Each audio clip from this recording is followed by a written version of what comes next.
I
don't have that. Thank God. Okay, this should be a record fast meeting, right? Let's go for it, guys. Okay, are we ready? It's too nice of them. Yes, thank you, Chair. We are recording ready. in progress. There's the starting gun. Great. Thank you. Welcome to the May 13th Catholic Regional District Board meeting. I'd like to recognize we're holding this on the traditional territory of the Tla'amin Nation. Folks, we have an agenda in front of us with some other, I don't think there are any changes to that. So would somebody like to move adoption of said agenda? Directors Gisborne and Fall, thank you very much. Call the question, all in favor? None opposed, motion carries. Adoption of the minutes, April 29th, 2025, any errors or omissions? Seeing no hands. Thank you, Director Fall and Director Lennox, all in favor? Motion carries unanimously. Delegations and inquiries, we have Kathleen O'Neill, Director of Programs and Research, Powell River Education Services Society. Are you with us? There you are. Yes, I am. Great. Thanks for joining us today. The floor is yours. Hi. So I'm here to talk about the way we spent the online accommodation platform funds from last year, which turned out to be 110,000. It's appended to your minutes. Laura will give you a précis of my report. Basically, we're responding to, I'm having to read this. It's very late where I am right now. The housing need that was described in the city's 2024 interim housing needs report, the 5-year need in 5 years out from 2024, 988 new units of housing were needed by 2026. 650 of those, or 66%, need to be affordable housing. So I'm not sure if everybody's aware of how we've been funded, Press Local Nonprofit. With 2021 and 2 funding, we opened Powell River's first co-living house. In 2023, it was a 4-bedroom home that we converted to make it suitable as we saw it for co-living. This conversion of traditional homes into co-living facilities has been hailed as the future of affordable housing by some thought leaders in Europe. The only other municipality that's doing it to create permanent affordable housing is Chicago in the United States. This year, you gave us 110,000. I used that to leverage additional funding of 150,000 from Canada's Reaching Home initiative. So we used the 110 as the down payment on the house, and the additional funding is to renovate and outfit the house. And it was a very big struggle with only 110,000 as a down payment, but we finally clinched it in February. I think we looked at 60 to 70 homes over the course of the year, but we did finally purchase a house, a 3-bedroom house within the municipality. We looked at multiple houses in the regional district, but the demographic, the people we're trying to house transportation can be an issue for them to get into the city. So anyway, we looked everywhere. We like doing, we'd like to have a house with outside the city, but we don't yet. I used the success of these 2 years to, in advance, confirm funding of 150,000 from Reaching Home for this coming year. So if you're interested in having press use this OAP online accommodation platform money to create new housing, we're creating units at just under $90,000 per unit, full investment from everybody. Okay, anyone have any questions? Or do you want me to tell you more? Oh, I mean, that's great. As you mentioned, it's late. I apologize. I should have mentioned that this meeting actually started 45 minutes late just because of a runover from the Finance Committee for anybody who's watching online. I'll open it up to the floor. Does anybody have any questions? Sandy? Yes, thank you very much. And Kathleen, thank you for your presentation. How big a demand is there for the nest style of co-living? And it's a little bit, it was a little bit of a struggle at first to get people. So what we do is we go to agencies, we go to the general hospital, we go to retailers, we go to school district.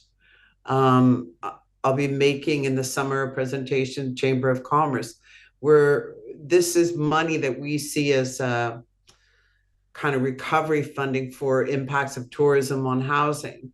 So we're looking at housing necessary workers. We've got in our current house, so we haven't opened the new house will be open for tenancy beginning in July because it was such a lag to get through all the paperwork, but we're very happy with the house. So two of the 4 in the current house are local. And we've got somebody in education, we have someone we're a professional in disability services, we have somebody who's self-employed, and we have a nonprofit worker, somebody working in the nonprofit realm right now. Age range currently is 30 to late 60s. So if you know anything about the co-living movement, they want to blend populations. They don't want to segregate. So I think there is a demand. There's a little bit of, if it's a new idea, it's a bad idea kind of thing, Powell River. But actually the homes are really, really nice. And Laura, did you get to tour one yet?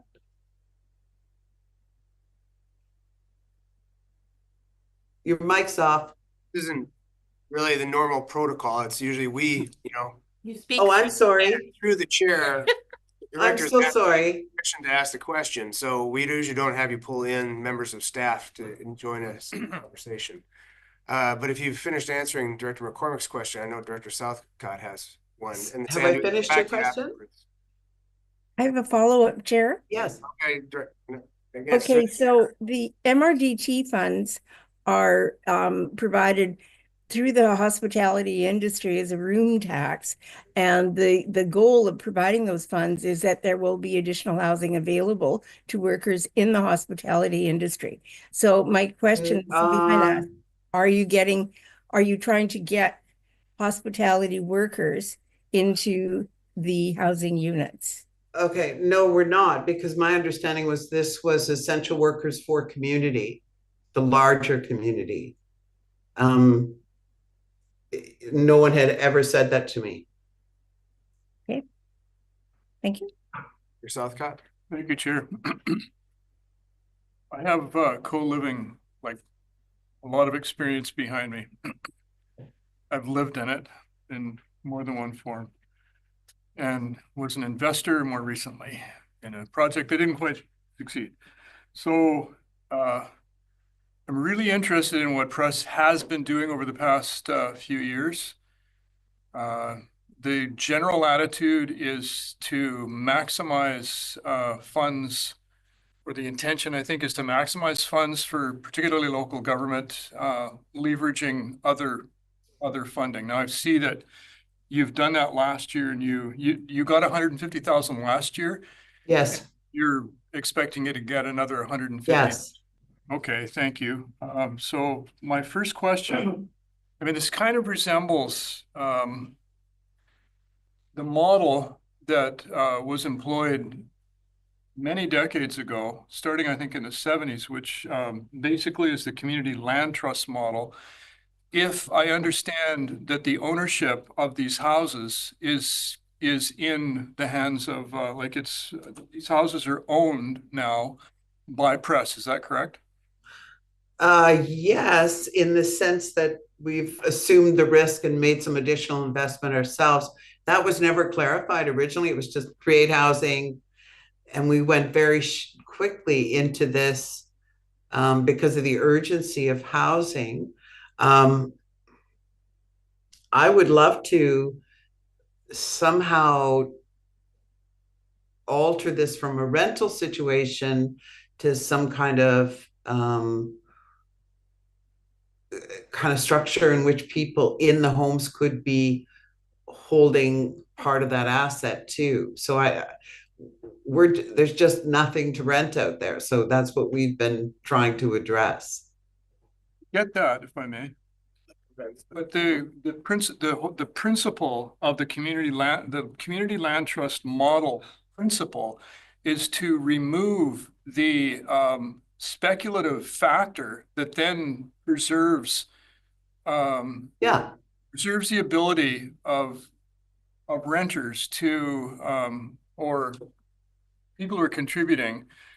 So when you take the speculative part out, usually it's the land and the buildings on community land trusts then do increase in value, but often not as much as the open speculative market. So if this truly is the model that Press is using, I can support it, and I accept that you can't you're not going to get the kind of population increase in housed by, as might be expected, when you take all that money and just leverage it to, say, do something like what the SCRD has done, and hire a coordinator that then finds ways to take the MRDT money, leverage it against other money, and then do things like what they did down there, which has created at least one housing development that I'm aware of that I think will house 30 or more people. That's a model that we're very much oriented towards here, but I just wanted to confirm, because it's not really clear in your report, that this is the model that Press is actually following a model that's more like the community land trust model. So I don't know if you know the answer to this question, Kathleen, but I'd be very interested in knowing what the long-term ownership plan is for the property, the properties that Press is using the MRDT money and leveraging other money into that to acquire. Like, that's really, I really want to know that, because there are other interests that have been discussed for a long time in this community. Well, the last few years anyway, as to how to use the money to leverage it, like I mentioned the SCRD in the example that I just gave the SCRDs. Okay, but I mean, we're talking, I mean, the first year I got funding from the regional, from the MRDTA through the regional district, it was 37,000, something like that. And the questionnaire is, how much housing did I create? And that's been the format that I've been reporting on since the initial funding. And those first few years, I was using it to increase housing security for workers. So if workers couldn't pay the rent, they're working in a low income, whatever, we bundled it into our Housing Hope program. This time, as soon as we got post-COVID some funding, I thought it's a possibility. It was 176,000. Well, you couldn't build anything for that. So we did what we thought was responsive to the housing need in the community. We weren't really thinking long term. We just got out there, got the house. We know that that's the investment from the, the QRD's portion of this funding. So that's your buy-in. We also bought in. We've also invested, not only have the time to get the funding, but to manage the houses, to develop a system that makes the houses work. I'm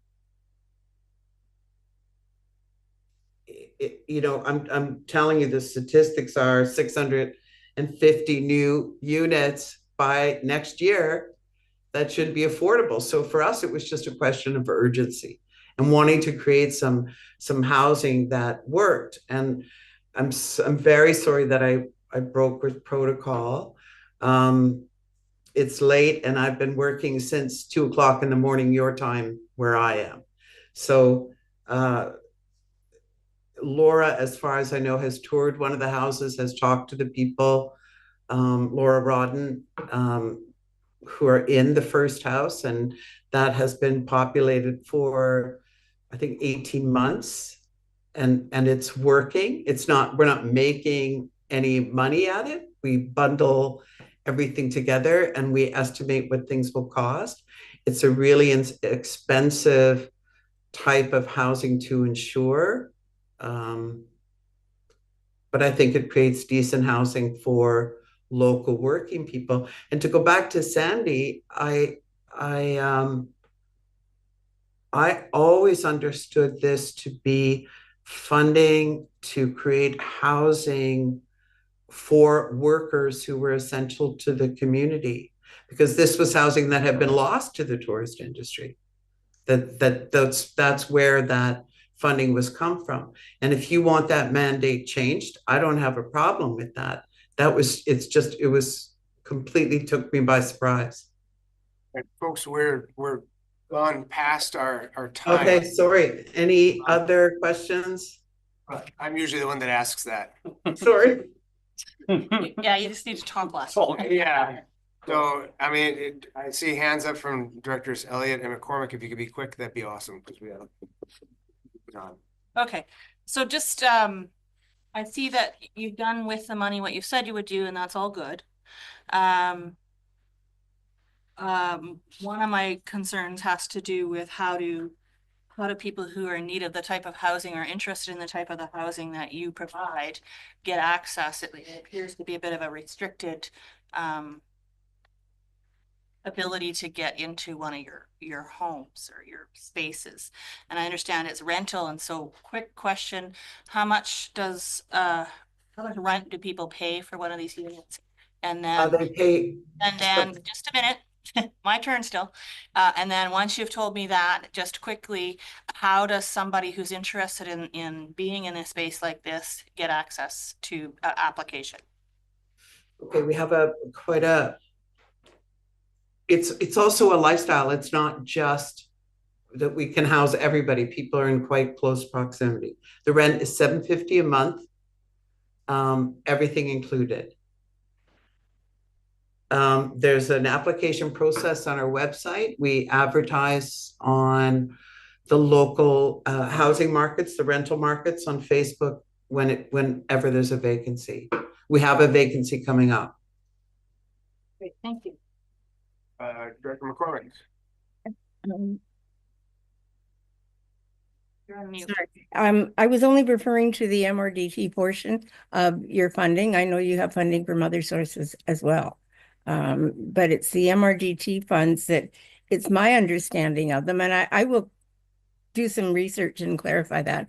But it's my understanding is that they're geared toward workers in the hospitality industry.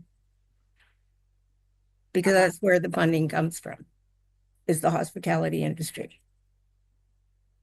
I don't as far as I understand, the funding comes from online accommodation platforms. That's what I was told. That's part of the hospitality industry. Yeah. Okay. I have one quick question. Then we're going on. How many units have you created since this started? 7. Thank you. All right. Director Gisborne, make it fast, please. Yeah. Thank you. Now, I'm just looking at the report on one of the last page. In 2025, the Nest Worker Co-Living Housing Initiative will provide co-living units for 3 local workers. It is my understanding that the request of, I believe, $110,000 is to provide housing for 3 workers. Is that kind of the result? Yeah. Okay, that's my question. Great. All right, seeing no other hands, thank you for joining us, and go get some sleep. Yeah. Thank you. Yep. Bye. Bye. Okay, no unfinished business. We have a number of pieces of correspondence. Does anybody want to pull one of those for action? Seeing no hands, move on to the consent agenda. Would anybody like to remove anything from the consent agenda? Hearing, seeing no hands. Anybody like to move the Director Lennox and Director Gisborne, all in favor? Unanimous. Lovely. No resolutions, reports. 11.1. We have a recommendation. I don't know if anybody else has any other ideas before going ahead or comments that want to make. Director Elliott. So as part of the report, there's an option that talks about creating a process where people apply instead of having it like I think that we're getting good value for our money and they're doing a good job with it, but I do also struggle with this whole predetermined or direct award process we're doing. And so I'd prefer to have requests for proposals that match our priorities with the type of housing we're looking for, or prioritize those that can create the most amount of match dollars. Maybe we can do better than 50%, possibly, and having it open to more than one nonprofit to let us see what proposals are out there. Because the money that we're getting available to us is increasing, and I think it's prudent to consider more than one option each year. So I don't think that's for this year. I think it's a planning process that we do for the future, and it's mentioned as an option and does say that it would require staff time to develop a program like that. Okay, I have a quick question. I'm going to jump in here. Is this money to be, it can't be put into reserve to be declared upon a later date. It has to be spent by a certain date or allocated, I guess. I think that might be a question for Rodden. Okay, Ms. Rodney on the green with us. Thank you. Yes, I am. I'm sorry, did you jump to the report? Is that? Yeah, we're on the report. Yeah. Oh, okay. And what was the question? Just, are there any time constraints on this? Can it be held for a while, or does it need to be allocated by a certain date? The information may be in there, but.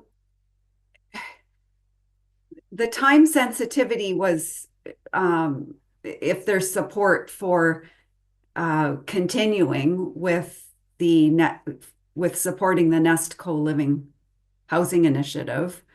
If that's not the desire of the board, then there's no urgency to spend the funds. Yeah, does that clarify? Yeah, I think so. Okay. Director Southcott, thank you. Thank you, Chair. So this is a question for Manager Rodden. I didn't get a definitive answer from Ms. O'Neill with respect to the ownership. You know, I've studied this stuff for a long time, so it's pretty familiar to me, but I don't think how community land trust model actually works is generally, it is a specific model. I'm not going to go into describing it, but I'm pretty sure, Ms. Rodden, you know what I'm talking about. And the use of it in North America goes back to the 70s, I guess, but it hasn't actually been used an awful lot, and it was more used back then than it is in about the last 3 or 4 decades. In Scandinavia particularly, but in Europe, it's far more common. And so this style of housing that I think Press is doing seems to me to resemble that model. But I need to know, in order to support this, I need to know absolutely for sure that Press, this is what Press's model is, and that there is a strategy to maintain the ownership out of the, or to take the ownership out of the speculative, the open market indefinitely. That would be the only way that I will support this. Otherwise, as I want to see this money used, the MRDT money used, like Councillor Elliott referred to, or Director Elliott referred to leverage greater advantage, because there is opportunity. There's BC Builds, BC Housing, there's various, and not to mention the federal programs, which I'm really glad that Press was able to access. But I would be interested in looking farther into greater advantage, unless this is what this land trust model, community land trust model, is what Press is doing, or something similar to that. So I need to know that, or I want to see us do something more productive. I'm not the only one in this community who wants to see us do something more productive with the money that is available from MRDT. Okay, Can that question be asked? Sorry, Chair. We're kind of delving Yes or into no? certain areas that maybe we don't want to have in an open session. So I was going to suggest we refer this to the in-camera portion of our meeting, and then we can speak more freely. Information, Chair. Pardon? My understanding from the report is that we need to commit to this or not, because 6 days from now is a deadline for Press's application for this money. Am I wrong about that? Okay, Ms. Rodden. Through the chair, I can answer both of those questions. This is not a land trust model. I'm familiar with land trust model. This is not about people getting into the home ownership market. The co-living model is to increase the pool of affordable rental housing. There's a lack of affordable rental housing in Powell River. There are apartment buildings that have been developed that have some affordable units in them. I've been touring them, and the lowest rents available in those newly built apartments are $1,100. And the co-living model is providing rental units at $750. So this is affordable. It's truly affordable rental housing. And they're in updated homes in nice neighborhoods with yards, and people have access to gardening and amenities that you have in a home, but they're rental units. And that's the model. Kathleen is familiar with the land trust model. That's not what this is. And in answer to the other question, as I said before, the board can proceed with supporting the co-living model. It has been identified as very successful by the province and by Sunshine Coast Tourism for creating affordable rental units quickly and getting them out into the market. It's far quicker than building. It's far cheaper than building. And that's the attractiveness of it. And so if the board doesn't want to continue supporting this, then you can put a hold and just make a decision on how you would like to spend the funding, and it can sit in a reserve. Thank you very much. I know we have a couple of people who would like to speak, but is there the desire to take this in, to refer to the in-camera portion of our meeting so we can speak more openly about it? Would you like to make the motion, and then I'll make that motion. Okay. Would somebody like to second the motion to take it to the in-camera portion? Thank you, Director Powell. Is there any discussion on that? You guys, Warren? Yeah, I'm not in favor of moving this in camera. We've got a public agenda. I think we can make a decision in public about we want to do this funding and whether we want to put a hold on it or whether we want to actually award the funding. I know the conversation might be uncomfortable, but I don't really see the need to be in camera. Okay. So I guess the movers should speak first as to why they think it should be in camera. Did you have your hand up? Or? I didn't, but I I could. didn't think so. Yeah, so he didn't raise his hand. He doesn't have to speak if you like. Sorry, it's just you. It's okay, Chair. I think just quickly, I was going to speak against it. I'm willing to keep it out of camera.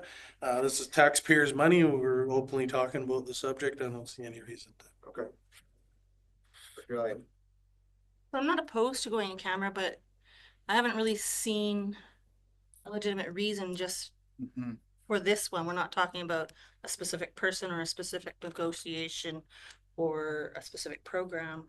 We are discussing whether we want to support this year, continuing with the co-living model that Press is offering to spend the money on and get leveraging money and try to come up with more units.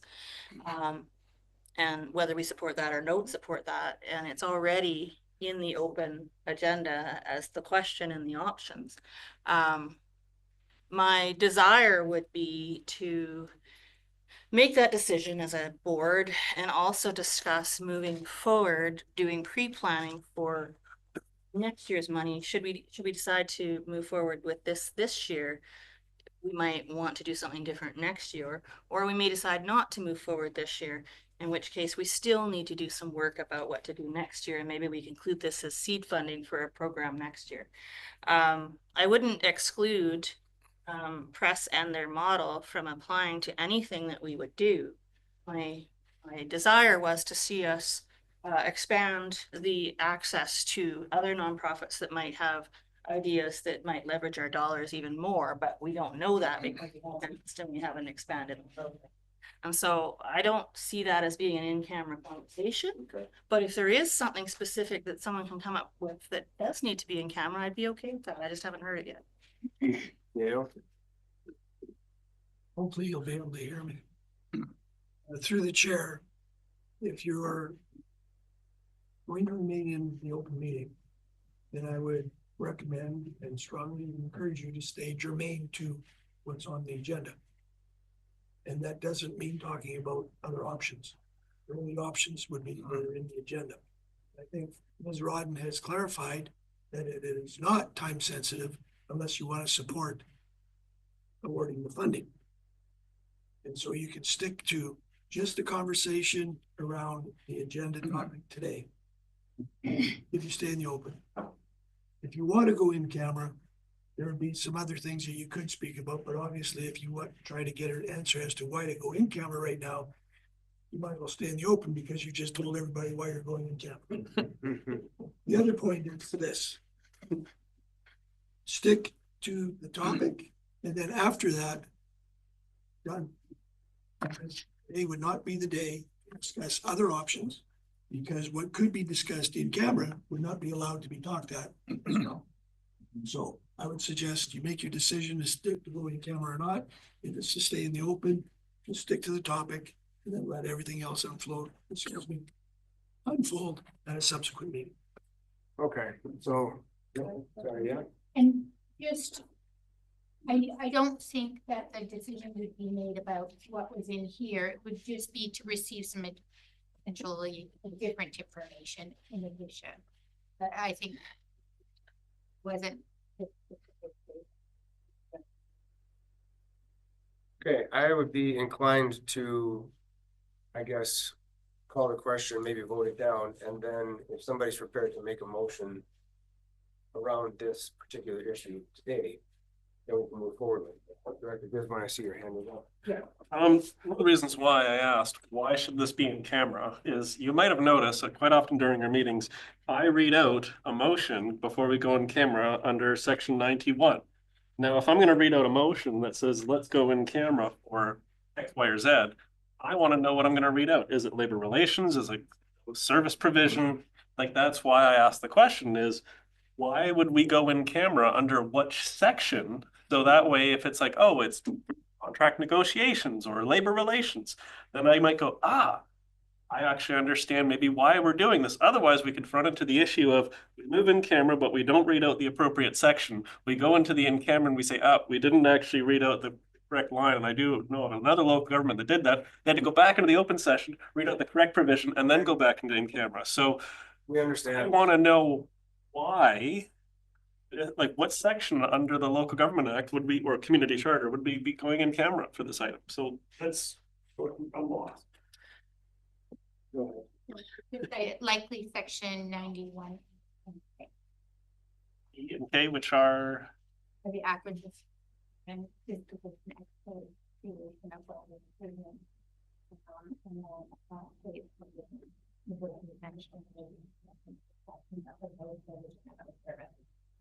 okay.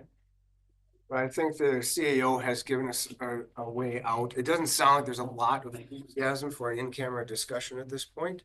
So we would have to defeat the motion as it is and then move on from there. But I've got Director Southcott and then Director Elliott. Question, could I just withdraw the motion? Because I'm very ambivalent about it. With everyone's consent, you can withdraw the motion. Can I ask a question first? Okay. So specifically related to the advice received from our CAO, I was raising an issue that's written right in the report under options, saying in the future.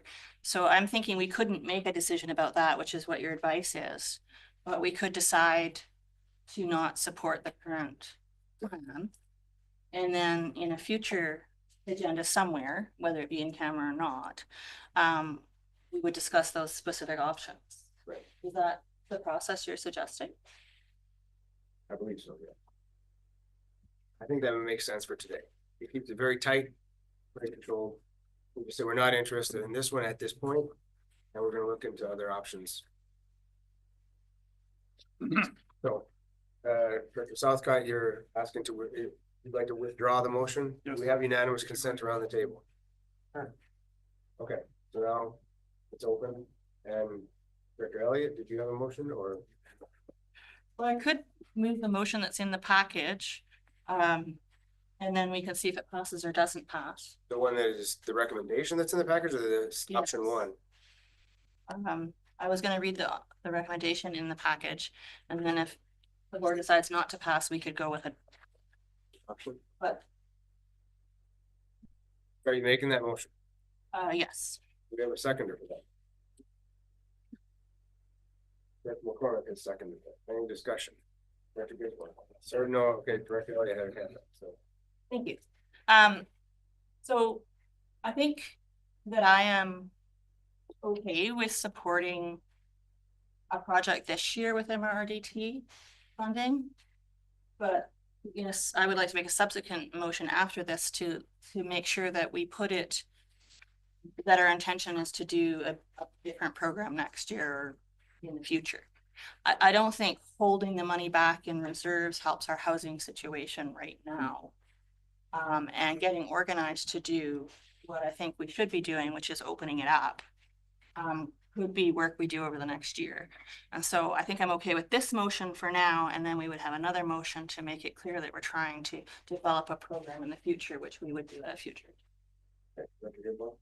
Thank you, Chair. Couple of things. First, something in my throat. This item is going through the social planning service. Did I get that right? Which is why on the agenda, it's only the electoral area directors that actually vote on this item, which is odd. The social planning service is under a service review, and one of the items that was actually brought up was, what are we doing with MRDT? How do we distribute it? Is there other ways that we can handle MRDT funding? I'm looking forward to how that report or information comes back to our board at a future time, preferably before October, which I've said at a previous meeting. Under this item, it says this decision is time sensitive. Well, we have heard that it is not time sensitive for us. It's time sensitive for press. So my feeling is this has come straight to the board. Has not gone before a committee. It has not, it's just gone straight to the board, and let's make a decision real quick. Yes, it will provide 3 accommodations for 3 workers, essentially buying 1 house or an apartment or something, and then it provides 3 accommodations in one dwelling unit, essentially. That doesn't make more housing. It actually just moves it from the private sector to press. It doesn't like build a new house. It takes something that's existing and just moves it into this model. If the board actually wants to go forward with this proposal, I'm still not convinced that it's time sensitive for us. If it is so time sensitive and so important for $110,000, then we should have had this before us a month or 2 ago. Like, this is coming in at the 11th hour and 59 minutes. It's a big chunk of money. I get it. The housing crisis is huge. We have a huge need for housing. And I find it kind of ironic reading our agenda that this item is, okay, let's authorize $110,000 for 3 accommodations. The next one is the Nootka one, which is on one property for 1 extra accommodation.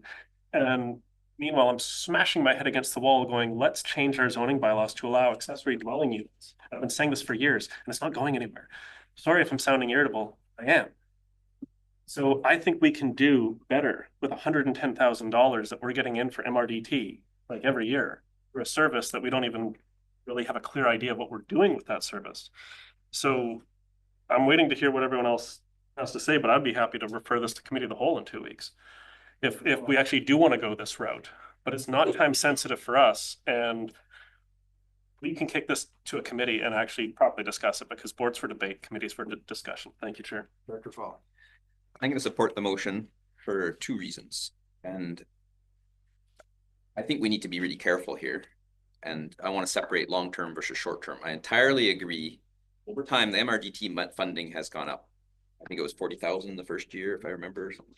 Up, I can't remember, 110. It's becoming significant. We can actually do something.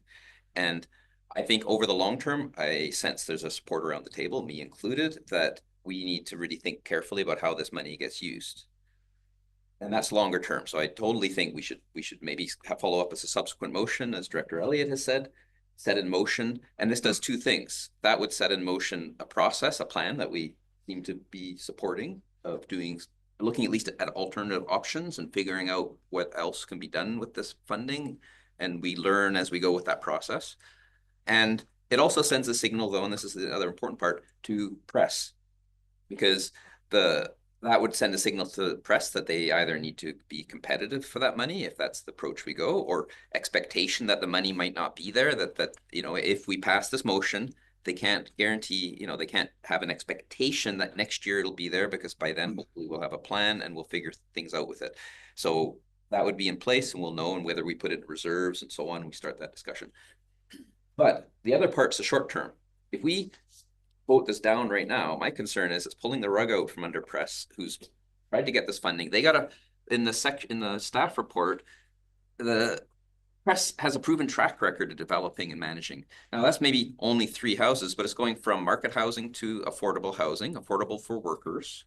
$750 a month is cheap rent these days. Seems high to me still, but it's better than $1,100. And so, yeah, maybe it doesn't build a house, but sorry, you don't build 3 home units for $110,000. So this is funding that could be diverted or could be directed to building, continuing that model without pulling the rug out from under press. But it's a bigger issue to me. It's not just about press, because I think that would be disappointing to them, and maybe we'd figure out another option. Maybe that would be fine. The other message we would be sending if we don't support a press after setting up some expectations is for other non-profits who might be partnering with us in the future and using some options that we may or may not go down the road, land trust, who knows what, of that you can go through all the work and then, you know, and then it's kind of not there. So I think we should go ahead this year. It's directing the money. It helps press do with their planning and play out and continue with their plans that they put substantial effort in. That will put the market housing, affordable housing for workers in the play as soon as possible. We couldn't possibly do anything that productive with $100,000 over the time frame they're talking about. We would put it in reserve. Might be a couple of years for us to figure this out. So, you know, within a year, can we imagine organizing something where they've already got all the planning process the whole model built in place. Maybe we have some concerns about the process. Maybe we prefer other options. Maybe we want it to not be part owned. We want it to be fully affordable or always rental. Yeah. Okay, we can figure that stuff out. But right now, this is the best way that we get a few more units to contribute. So I'm going to support this and look forward to a longer term solution as has been brought up. Okay, any other comments, Director Lennox? Yeah, thanks, Chair. I'm mixed on this one.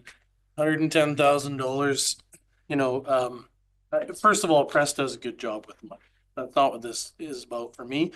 It's right in the report, right? We have discretion.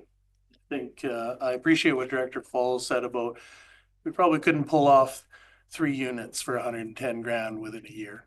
So that's pretty smart thinking, I think, short term, but longer term, you know, and Director Southcott said about leveraging that money. I think it's that fund will grow and people are asking questions about how we can use that. So,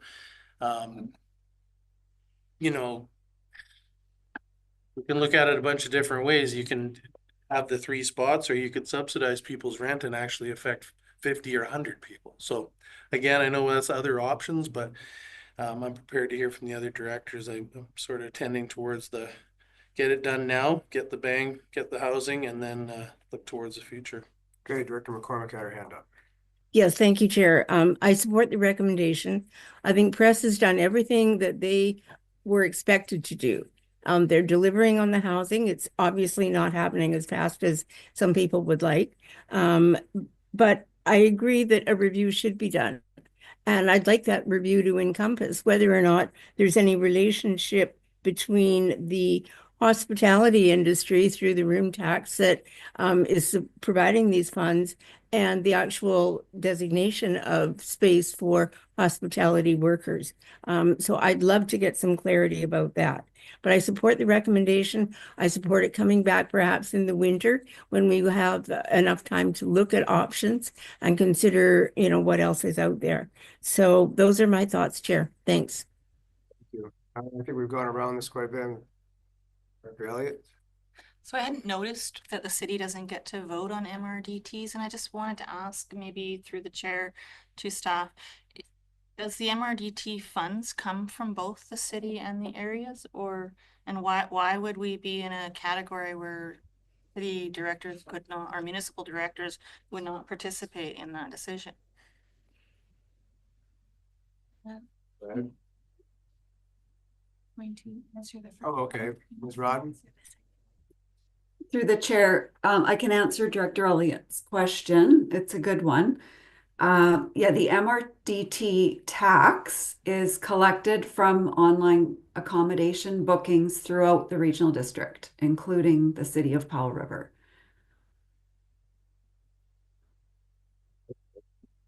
Officer? It flows into the regional district as a grant, and it flows out as a grant through the social planning service. So it is because it's flowing out of the social planning service. And I think when that was originally set up, the different approach to the social planning service at that time, but it is because of that voting weight was on there. So don't know if that, because it's in the social planning service, that's the vote that legislative can dictate. So I guess that begs the question of maybe it shouldn't be in the social planning service. I think we can review the social planning service. I know we are. Well, I don't get a say in that either, though.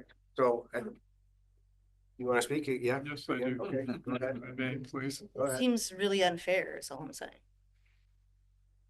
My understanding is that there is an existing agreement between the city. There was an agreement made between the city and the RD. This goes back a few years now. I couldn't find it in my files. If I looked, I'm pretty sure, but I'm confident that an agreement was made. So yeah, I'm a little curious as to why municipal directors don't have a vote in this as well, because it is certainly a regional concern. And I just have one more comment, and that is there's a question in my mind about basically facilitating what I understand to be ownership of significant real estate by one agency in our community by this board, by funneling the MRDT funds to them. And I don't disagree that they've used that according to the purpose that they have, or according to the method that they've chosen. Well, I'm also simply aware that other communities have used MRDT funds in another way. For example, the SCRD closest to us, but they're not the only ones who are using MRDT funds to basically hire a staff member to find other money. Now, there's money from the feds, there's money from the province in various ways. So that's what I'm interested in seeing happen.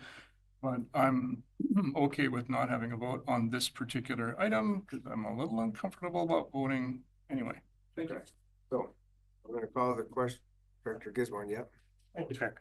I've heard the other comments from the directors. This is not the first time we've had such an application for such a similar project. I think I expressed some concern back then too. I'm hearing around the table that, you know, there's a desire to kind of review what we're doing with MRDT, you know, for the future, which is really good. I like to hear that. But are we actually going to do that? Because, you know, I had some concerns last year and now here we are a year later, and it's not a question for our staff, it's a question for this board. Are we actually going to do the work to review what we're doing with MRDT, or am I going to be sitting here a year from now having the same conversation? Let's keep the comments to the motion in front of us. And it is to the motion. It's like asking to the board. Now you're asking about what future things may or may not happen. CEO? Through the chair, I'm sympathetic to concerns of not getting this report to a committee so that you have maybe more conversation. But that doesn't stop the board from having the same conversation either. However, if you looked at the discussion, it said that this information only became aware to us on April 17th. So we're kind of at the mercy of the province and Sunshine Coast Tourism. Now, staff probably could have whipped up a report to hit the April 30th committee meeting, but it probably wouldn't be very substantive. However, there's a way to get around all that, folks. Give us more capacity, more resources. We can give you guys reports, chopping out like a sheep. So we're at the mercy province and Sunshine Coast Tourism on just this deadline to meet requirements press, not for our own means. So if we want to do something in the future differently, we can have that discussion another date. But right now, it's basically, in my mind, the question is, do we fund or we do not fund? Good. I think we're ready to call the question at this point. So the recommendation 11.1 package, everybody in support of the motion. We have 4 and opposed. Well, Gisborne is opposed. Okay. Brilliant. I was wondering if it would be appropriate at this time for me to make a motion to have the MRDT funds and how we plan to spend them in the future on a future. Corporate officer. I think that might be best suited to the finance committee budget process. So hold it till then, or Seems reasonable. so next month. I'll forget. if you want. And it's going to be budgeted. Okay, moving on to bylaws, item 12.1. Street zoning amendment bylaw number 321.2, 2025. Would somebody like to read that out for me? Takers.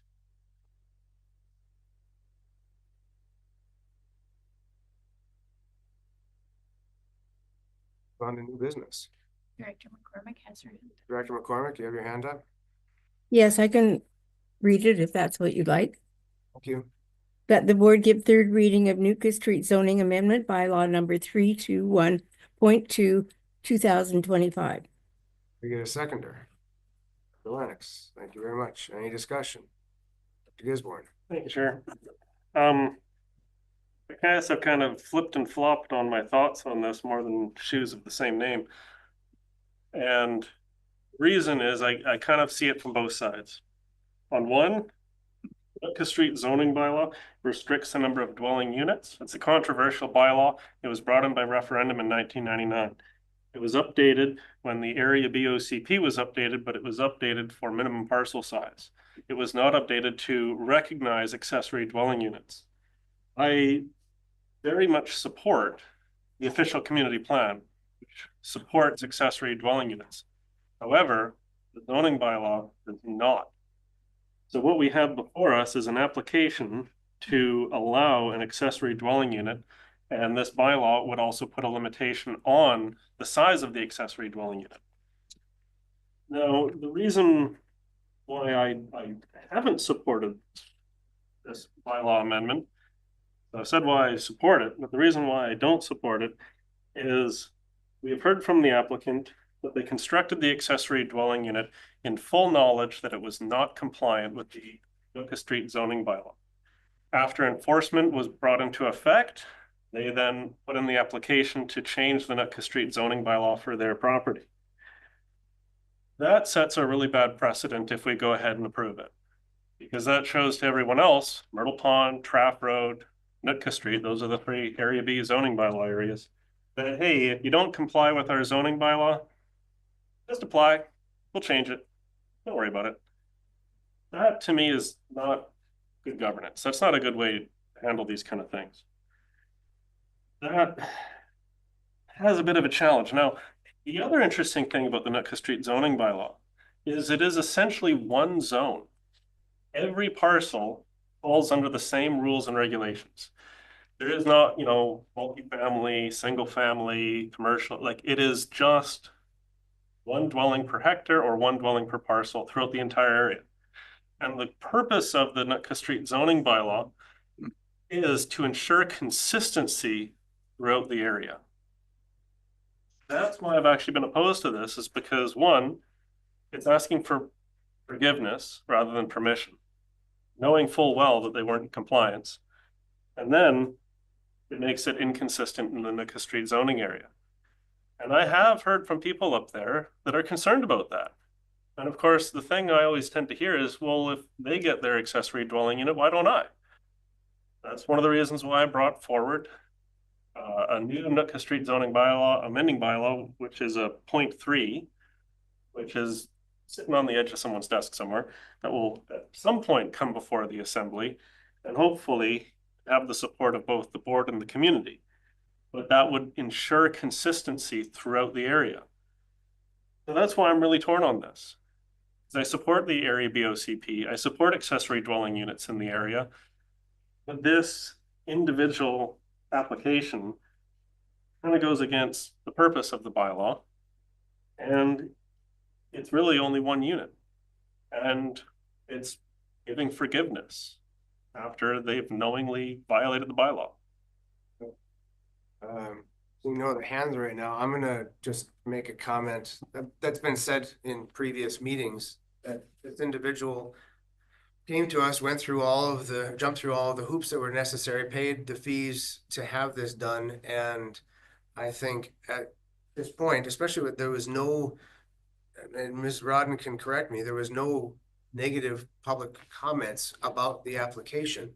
So I think we would be putting ourselves in a very precarious position if we were to not support this. They did everything that was asked of them, and for us to turn it down for no other reason than a similar bylaw amendment would be made in the future, I think would be inappropriate and problematic. I see Ms. Rod. I don't know if you have any comments to add to that or corrections for anything I may have seen. And then Director McCormick, I see your hand up too. I didn't hear a question in there, Chair. No, if I had said anything incorrectly, I wanted you to correct me, but if I was okay, I'll move on to Director McCormick. Yeah, Through the thank chair. you. Correct. Thank you, Chair. Yeah, I agree with what you said. The person went through this process in good faith, and I think we need to honor the process that we set up for, this type of amendment. I don't see it as being contradictory to the Nuka Street zoning bylaw because we're going to change that. And we all agree that secondary units will be allowed. But for now, I think it's important to support this because we set out a process. The fellow followed it. We need to carry on and do our part, complete it, and then carry on and make the revisions to the bylaw. So I support this. Thank you. Thanks. I mean, of course, we don't know exactly what's going to happen in the future with the next bylaw because we haven't had the vote yet on that, but there's certainly support in previous conversations for it. So what I'm hearing, and they are two separate issues, the street zoning amending bylaw point 2 and point 3 are separate items. This is specifically to the one application. When we get to the other bylaw, that's going to be a separate issue to allow the Nooka Street zone to have accessory dwelling units in all parcels. That's going to be a separate issue. This one is only dealing with this one item. Now, what I'm hearing from two of the directors is, hey, if we don't approve this, we could get sued for not having procedural fairness. I don't necessarily buy that. I understand that procedural fairness is someone puts in an application and our staff doesn't bring it to the board. That's not procedurally fair. They have complied with our process. Our staff have complied with our process. When it comes before our board, it is a political decision, and we can give reasons why we would support it or why we would deny it. Because we get rezoning applications all the time. We had a rezoning application for up on Nootka for, I believe, Grasshopper Developments. They went through the process for a whole variety. They followed everything in good faith, and in the end, we denied that application. So I don't buy it that, oh, we have to support this, otherwise we're at legal risk. I've been hearing that. I don't buy it. So I don't know where that's coming from. I don't know why we're getting this kind of, well, if we don't approve this, we're going to get sued. Where's that coming from? Thank you. Through the chair, I don't have a vote in this, but I have been involved in a lot of statutory decisions. And when you're talking about your bylaws and permits that you issue, it's a statutory decision by the board. It's not a political one. And you have the things that you're allowed to consider is actually spelled out in your bylaw and what it's about, your discretion for considering those things. We intend to change the law in the future is not a good reason for saying no to something because it's going to change in the future. You have to deal with the current law in place and the process that this particular applicant went through. So, and if you don't do that and you consider something outside of those confines, you do put yourself at risk because they could challenge that. Whether they would or not depends on whether we're doing some enforcement that's contrary to their interests. And I understand we have decided non-enforcement. So I don't know if there's a risk that they can't move forward with their suite with or without the permit. So that's a question that maybe needs an answer, and then you could move forward with your decision. Thank you. CEO, you had a comment to make? Yeah, and through the chair. The planning will be voting. But I ask you to think about the decision in regard of, is this forgiveness or not? It's been mentioned that this is maybe forgiveness because the individual openly admitted that he went ahead and did it, knowing what the bylaw was. However, if you sit back and think about it, that's our culture. That's our RD culture. And to make a statement that because they transgressed a bylaw, a zoning bylaw, and now we're giving them forgiveness, is going to be looked at poorly I think you have to look at it the same way because an OCP is a bylaw. And if you're gonna do it in a regulatory bylaw, you better be firm and fair and consistent on an OCP bylaw. Because they're one and the same, they're bylaws. And I think we give a heck of a lot more forgiveness on the OCPs than the RD than anybody else.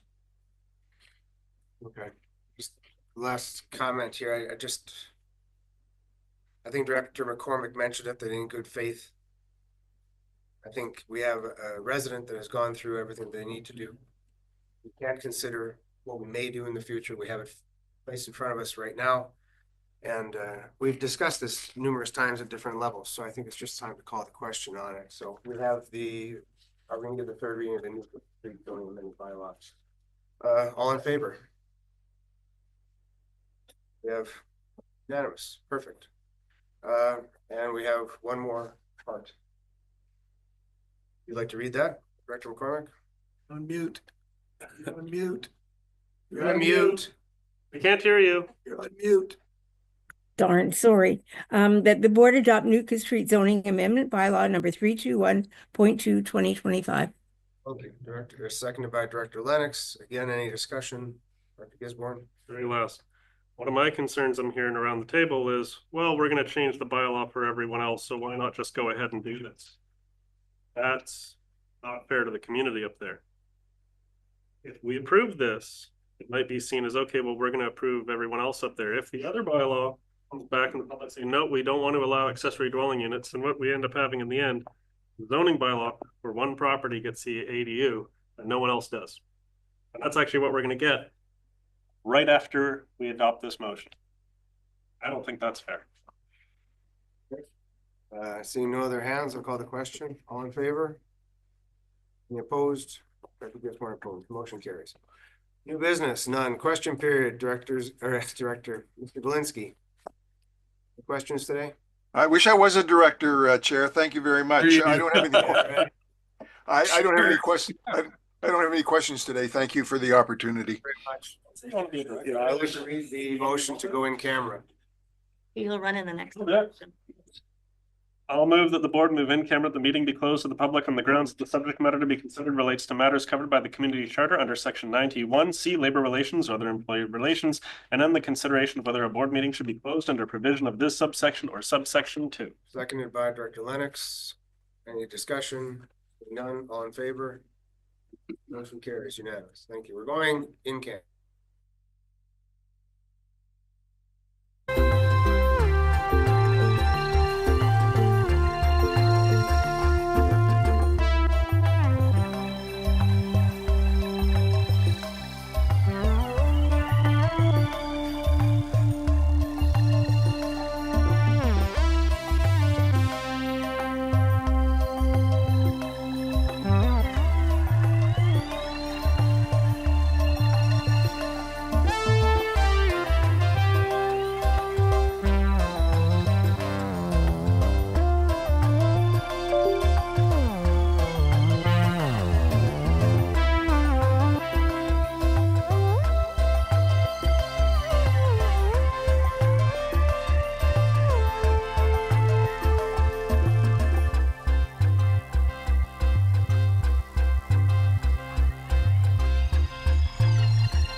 I can give you our not shredded paper that's not confidential.